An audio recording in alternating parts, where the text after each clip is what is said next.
Hello everyone, সবাই কেমন আছো? আশা করি খুব ভালো আছো। আর দেখো, আজকে আমরা পিকনিক করতে চলে এসেছি জেন গার্ডেনে, বারুইপুরে। তো দেখো, তোমাদের চারপাশটাকে ঘুরিয়ে দেখি। এই মিনি ব্লগটায় আমি তোমাদের সাথে শেয়ার করব আমি যেখানে বেড়াতে গিয়েছিলাম সেইখানে জায়গাটা কেমন না কেমন, কোথায় কোথায় বেড়াতে গেলাম। আর হ্যাঁ, এটা কিন্তু একটা বাগান বাড়ি। আর আমরা এসেছিলাম বারুইপুর বারুইপাড়া দত্তপাড়ায় জেন গার্ডেনে। জায়গাটা কিন্তু খুব নিরিবিলি। বাগান বাড়ি তো শুনে তোমরা বুঝতেই পারছো প্রচুর গাছ থাকবে, পাখিদের আওয়াজ, আরো কত কি।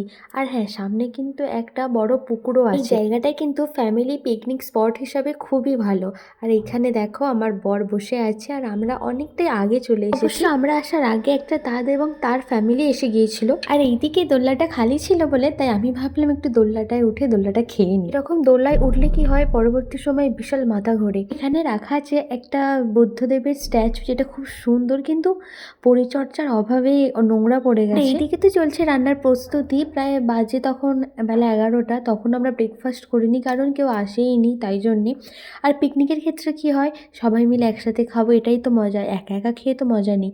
আর এখানে আমাদের ব্রেকফাস্ট চলে এসেছে, ছিল কচুরি, আলুর দম আর মোয়া। চলো, ব্রেকফাস্ট তো কমপ্লিট, এবার তোমাদের আশেপাশের এরিয়াগুলো ঘুরে ঘুরে একটু দেখিয়ে দিই। পুকুরটার জল কম হলে কি হবে, কিন্তু পুকুরের মধ্যে বিশাল বড় বড় মাছ ছিল। ঘুরতে ঘুরতে আমরা চলে গেলাম মহাপ্রভুর আশ্রমে, যেখানে মানে মহাপ্রভুদের দেখে তো প্রাণ শুধু জুড়িয়ে গেল। এরপর আরও কয়েকটা জায়গা ঘুরলাম। ঘুরতে ঘুরতে ঘুরতে ঘুরতে আমার পছন্দের জায়গায় চলে এলাম, সেটা হচ্ছে নার্সারি।